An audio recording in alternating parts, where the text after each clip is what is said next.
मोदी दक्षिण में बीजेपी की शक्ति बढ़ा रहे हैं, तो वहीं साथ साथ सबसे ज्यादा सीटों वाले उत्तर प्रदेश में बीजेपी अपने विरोधियों को धराशायी करने के लिए चक्रव्यूह रच चुकी है।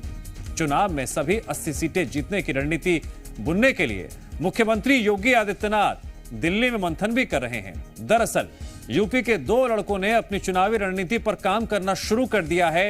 ऐसे में शय और मात के खेल में जीतने के लिए एक एक सीट, एक एक बूथ पर रणनीति बुनी जा रही है। कैसे, जानने के लिए देखिए स्पेशल रिपोर्ट। फिर एक बार मोदी सरकार।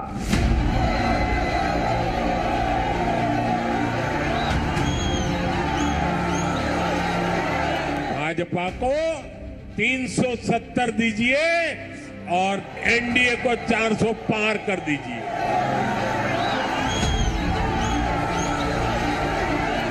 इंडिया गठबंधन की बागडोर यूपी के 2 पुराने लड़कों के हाथ में है। एनडीए गठबंधन से 2-2 हाथ करने के लिए सभी विपक्षियों ने हाथ मिला लिया है।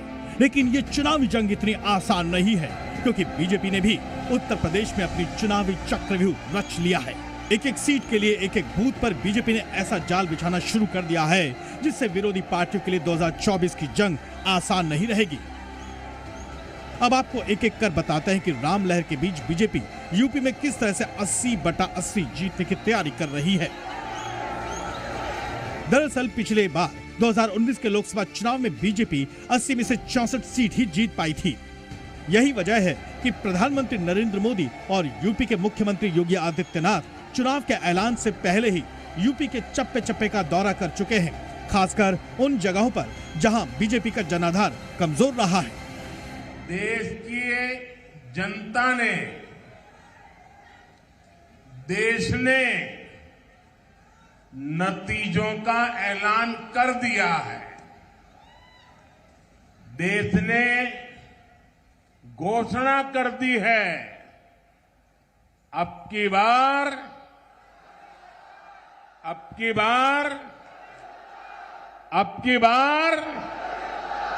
ये डबल इंजन की सरकार प्रधानमंत्री मोदी जी के नेतृत्व में नौजवानों की आजीविका की चिंता कर रही है, सुरक्षा का बेहतर वातावरण बना रही है, तो समृद्धि के मार्ग पर भी आपको आगे बढ़ाने का कार्य कर रही है।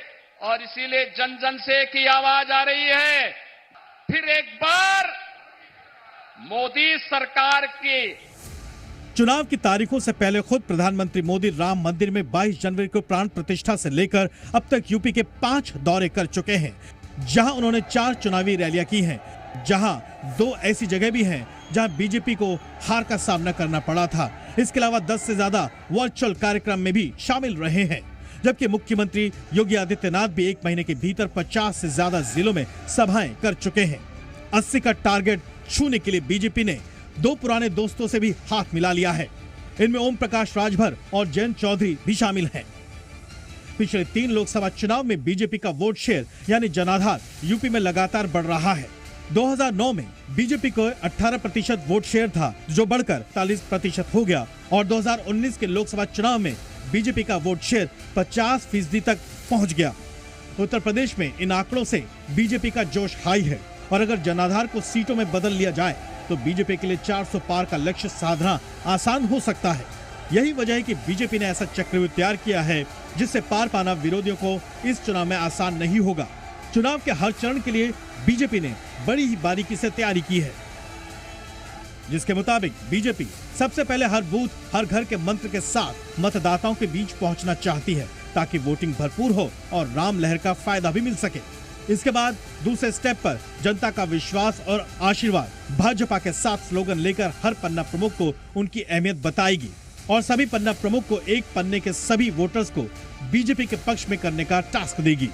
तीसरे स्टेप में पार्टी लोकसभा चुनाव में सभी 80 सीटें जीतने के लिए चुनाव होने तक जातीय समीकरण पर पूरा काम करेगी। चौथे स्टेप में पार्टी युवा, महिला, शिक्षक, ट्रक ड्राइवर, टैक्सी ड्राइवर और संविदा कर्मियों के बीच मौजूदगी दर्ज कराएगी। टैक्सी ड्राइवर और डिलीवरी मैन बड़ा वोट बैंक है, उन्हें जोड़ने के लिए कवायद की जाएगी। पांचवें स्टेप में व्यापारियों, खिलाड़ियों और किसानों के विभिन्न वर्ग से संवाद किया जाएगा। छठे स्टेप में छोटे छोटे समूह से संवाद स्थापित किया जाएगा ताकि उन्हें ये लगना चाहिए कि बीजेपी केवल राजनीतिक दल नहीं बल्कि एक सामाजिक संगठन भी है। सातवें स्टेप में प्रधानमंत्री मोदी और सीएम योगी आदित्यनाथ और अन्य बड़े नेताओं की रैलियां और रोड शो में अपार जनसमूह लाने का टारगेट भी सेट कर लिया गया है। यही नहीं, पिछले चुनाव में हारी बाजी को जीतने की रणनीति भी तैयार की गई है। इस बार बीजेपी और मजबूती से चुनाव लड़ने के लिए सबसे पहले यूपी के ऐसी 24 सीटों पर नजर रख रही है जहां बीजेपी ने 20,000 से कम मतों से सीट जीती थी। बीजेपी की नजर ऐसी सीटों पर भी है जहां हार जीत का अंतर केवल 25,000 वोट ही थे। साथ ही 2019 में हारी हुई 14 सीटों को जीतने का भी लक्ष्य रखा गया है। इसके अलावा मेरठ, मुजफ्फरनगर, बागपत, सुल्तानपुर, चंदौली, कन्नौज, बदायूं जैसी सीटों पर भी हार जीत का अंतर बेहद ही कम था, जहां अब बीजेपी की पूरी नजर है। लोकसभा चुनाव में जीत हासिल करने के लिए बीजेपी ने उत्तर प्रदेश के लिए विशेष प्लान तैयार किया है। अपने इस चक्रव्यूह प्लान में बीजेपी ने उत्तर प्रदेश की 80 सीटों को लेकर अलग अलग समीकरण तय किए हैं। इस प्लान के जरिए बीजेपी बूथ स्तर तक जाएगी। इसके साथ ही साथ रोड शो और रैलियों को लेकर भी इस पूरे चक्रव्यूह को अब प्लान करती हुई बीजेपी नजर आ रही है। वैसे अकेले बीजेपी ही नहीं, इंडिया गठबंधन में शामिल कांग्रेस और समाजवादी पार्टी भी वॉर रूम की योजना तैयार कर चुकी है। अब तक तय हुआ है कि वॉर रूम में दोनों दलों के 2-2 नेताओं की ड्यूटी लगाई जाएगी। ब्यूरो रिपोर्ट, जी मीडिया। रूस के राष्ट्रपति व्लादिमीर पुतिन 5वीं बार रूस की सत्ता पर काबिज हो गए हैं। सत्ता में आते ही उन्होंने अपने दुश्मनों को तीसरे विश्व युद्ध की धमकी दे डाली। वो यूक्रेन के पक्ष में नाटो देशों के रवैये से बेहद गुस्से में है। हालांकि उन्हें अपने दोस्त प्रधानमंत्री मोदी की वो बात भी याद है जिसमें उन्हें युद्ध न करने की सलाह मिली थी।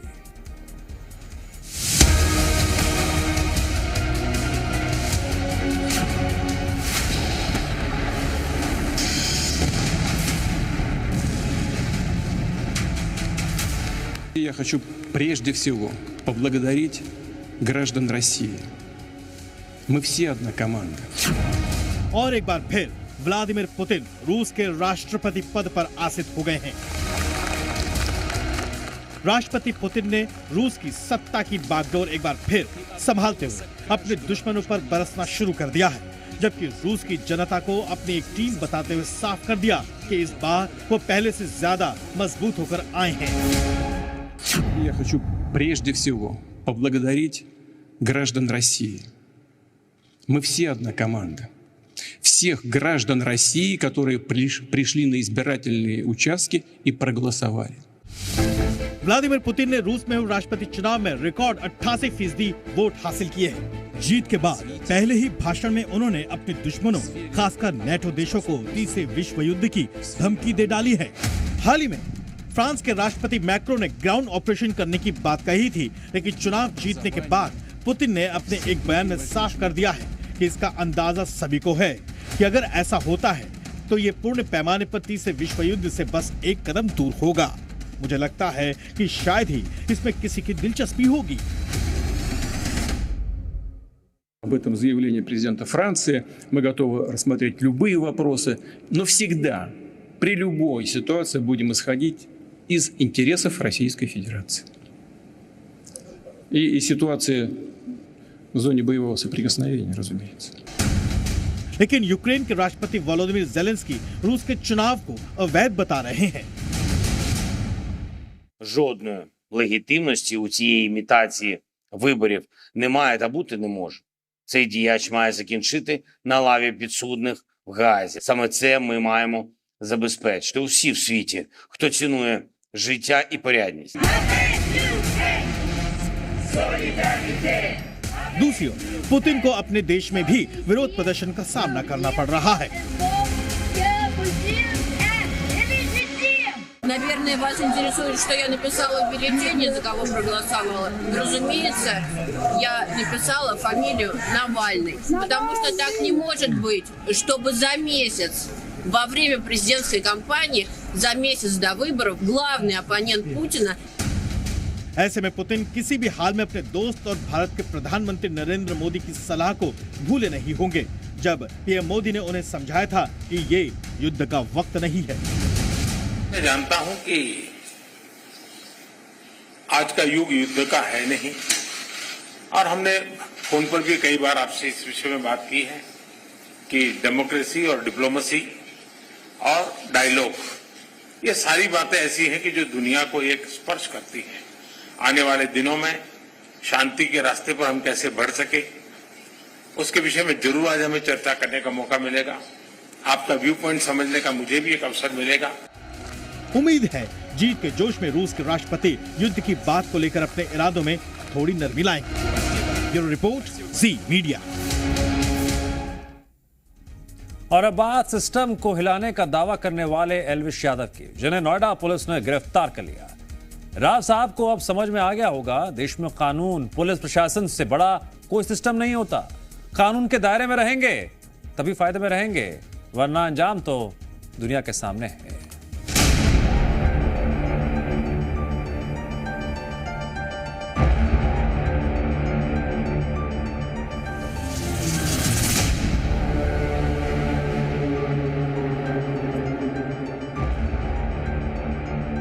उसका काफिला सड़क से निकलता है तो सिस्टम हैंग हो जाता है। लाखों लोग जाम में फंस जाते हैं। वो सोशल मीडिया पर खुलेआम बोलता है, आज जयपुर में मीटअप है, आज गुरुग्राम में मीटअप, आज यहाँ मीटअप, आज वहाँ मीटअप है।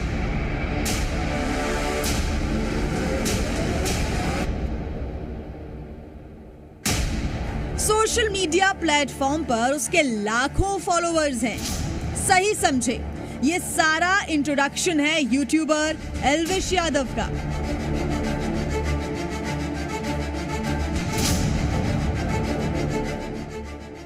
सिस्टम को हैंग करने वाले एल्विश को पता नहीं था कि उनको रहना तो सिस्टम के नीचे ही है। 5 महीने बाद कल यूट्यूबर और बिग बॉस OTT 2 के विनर एल्विश यादव को नोएडा पुलिस ने गिरफ्तार कर लिया। एल्विश पर रेव पार्टियों में सांप के जहर की सप्लाई करने का आरोप है। गिरफ्तारी के बाद पुलिस ने उन्हें सूरजपुर कोर्ट में पेश किया, जहां से अदालत ने उन्हें 14 दिनों की न्यायिक हिरासत में जेल भेज दिया। एल्विश यादव को पूछताछ के लिए नोएडा पुलिस ने तलब किया था। उनसे मामले की पड़ताल के लिए पुलिस ने सवालों की लंबी लिस्ट तैयार की थी। गिरफ्तारी से पहले एल्विश से लंबी पूछताछ की गई। इस दौरान नोएडा पुलिस के अलावा अधिकारी भी मौजूद रहे। जब एल्विश की दलील और जवाब से पुलिस संतुष्ट नहीं हुई तो उन्हें गिरफ्तार कर लिया गया। एल्विश का सवालों से सामना। नोएडा सेक्टर 51 में रेव पार्टी की आपको जानकारी थी? हाँ, जानकारी थी। ऐसी पार्टियां अक्सर होती रहती हैं। उस पार्टी में सांप क्यों मंगवाए गए थे? उन सांपों को भिजवाने में आपका नाम भी सामने आया है। रेव पार्टियों में सांपों को भी लाया जाता है। वो सांप जहरीले नहीं होते। पार्टी के लिए सांपों का इंतजाम आपने किया था। राहुल ने मुझे बोला था, मैंने सिर्फ उसको सपेरों से संपर्क करवाया था। बाकी उनकी आपस में क्या बात हुई मुझे नहीं पता। बीते कई महीनों से जारी जांच में पुलिस को एल्विश यादव के खिलाफ पुख्ता सबूत मिले। इन्हीं साक्ष्यों की बिनाह पर उन्हें पूछताछ के लिए बुलाया गया। उनसे सवाल जवाब में मामले की कड़ियां जुड़ती गईं। उसके बाद पुलिस ने इस मामले में NDPS एक्ट की धाराएं भी लगा दी। माना जा रहा है कि NDPS एक्ट लगने से एल्विश की मुश्किलें कई गुना बढ़ गई हैं। हमेशा रौबदार अंदाज में रहने वाले एल्विश गौतम बुद्ध नगर की जेल में बंद हैं। जेल के अधीक्षक अरुण प्रताप सिंह ने बताया कैसे जेल में उनकी रात गुजरी। जेल में एल्विश यादव करवट बदलते गुजरी पूरी रात। एल्विश ने पूरा खाना नहीं खाया। जेल में काफी बेचैन भी दिखे। सुबह नाश्ता चाय दिया गया। सुबह एल्विश ने सिर्फ चाय पी। पुलिस के मुताबिक रेव पार्टी आयोजित करने और उसमें सांपों का जहर सप्लाई करने के आरोपों में घिरे एल्विश यादव की मुश्किलें अभी और बढ़ेंगी, क्योंकि पुलिस इस मामले में जल्द ही कोर्ट में चार्जशीट दाखिल करने की तैयारी में है। आज एल्विश समझ गया होगा कि देश में कानून, पुलिस प्रशासन से बड़ा कोई सिस्टम नहीं है। कानून के दायरे में रहकर ही लोकप्रियता पाई जाए तभी फायदा है, वरना अंजाम सामने है। नोएडा से प्रमोद शर्मा के साथ ब्यूरो रिपोर्ट, जी मीडिया। दिवंगत पंजाबी सिंगर सिद्धू मूसेवाले के घर आज खुशियों का माहौल बना हुआ है। 2 साल बाद इस घर में खुशियां लौटी हैं। क्योंकि सिंगर की मां चरण कौर ने बेटे को जन्म दिया। सिद्धू के पिता ने सोशल मीडिया पर सभी के साथ ये गुड न्यूज शेयर की।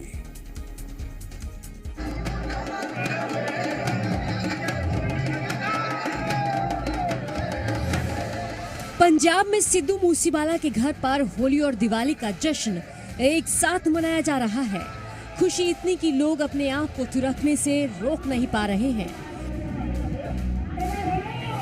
और वो भी क्यों ना, उनके घर पर जो हुआ वो किसी चमत्कार से कम नहीं। 2 साल पहले मूसेवाला के घर का चिराग बुझ गया था, जिसने उनके परिवार को तोड़कर रख दिया था। कल उनके दामन में फिर से खुशियों ने दस्तक दी है। नन्हे मेहमान की किलकारियों से उनका घर गूंज उठा है। सिद्धू मूसेवाला की मां चरण कौर ने जूनियर मूसेवाला को जन्म दिया है। सबसे पहले मूसेवाला के पिता बलकौर सिंह ने खुद सोशल मीडिया पर इसकी जानकारी दी है। अपने नन्हे बेटे की तस्वीर शेयर करते हुए लिखा, शुभदीप को चाहने वाली लाखों करोड़ों आत्माओं के आशीर्वाद से अनंत भगवान ने शुभ के छोटे भाई को हमारी गोद में डाल दिया है। भगवान के आशीर्वाद से परिवार स्वस्थ है और मैं सभी शुभ चिंतकों के अपार प्यार के लिए आभारी हूँ। पिता ने सोशल मीडिया पर सभी के साथ ये गुड न्यूज शेयर करने के साथ उनके बेटे की मुंह दिखाई भी कर दी है, जिसके बाद से हर तरफ न्यू पेरेंट्स बने इस कपल को बधाई देने का सिलसिला चल रहा है। इस परिवार ने अपनी खुशियों का हिस्सा अपने पूरे पिंड को बना लिया है। पूरे गांव में अपने बेटे के होने की खुशी में मिठाई बांटी है। सभी गांव वाले अब इस न्यूज से बेहद खुश हैं और इस कपल को फिर माता पिता बनने की बधाई दे रहे हैं। जब सिद्धू मूसेवाला की हत्या हुई थी तो पूरा गांव एक होकर उनके माँ बाप का दर्द बांट रहा था और अब वो लोग इनकी खुशियों का हिस्सा बन गए हैं।